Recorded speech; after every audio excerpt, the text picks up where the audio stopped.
With joy amidst the mewling, the bloodied cloth unfurled.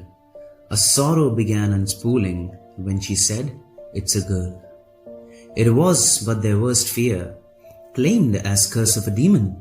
The options were ever clear, either a boy or a burden.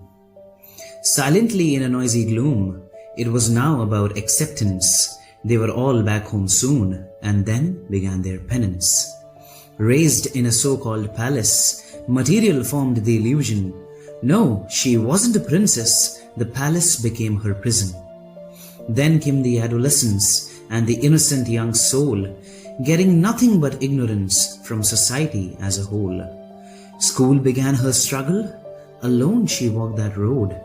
Be it achievement or trouble, barely she got any support.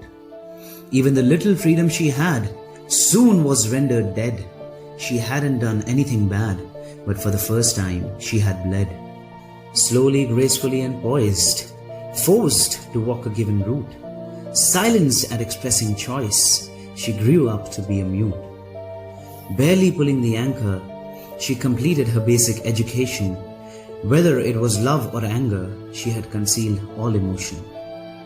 Soon they could no longer tolerate the weight of the ever-growing burden. So they found a robotic mate whose family demanded a huge ransom. It is a traditional societal construct. Whenever there is a transfer of burden, they were just selling a product, the one they call their son. Marital life seemed different.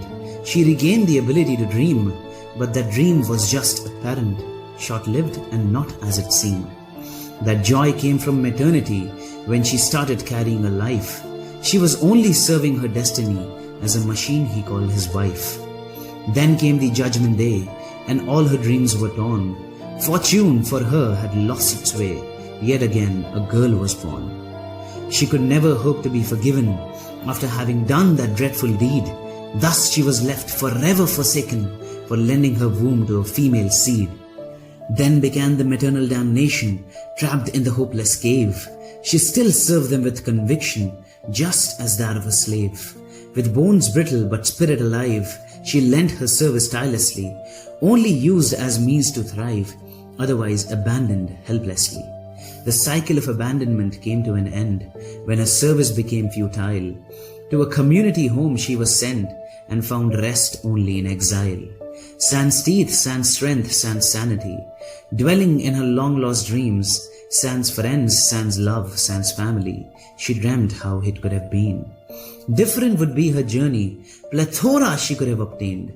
She could have reached beyond infinity if her wings were not contained. The kindle slowly fading within, devoid of all observers, her spirit once and finally gave in as she exclaimed her final words. I accept the crude reality of what we cannot and what we can. It's a perdition enforced naturally to be a woman in the world of man.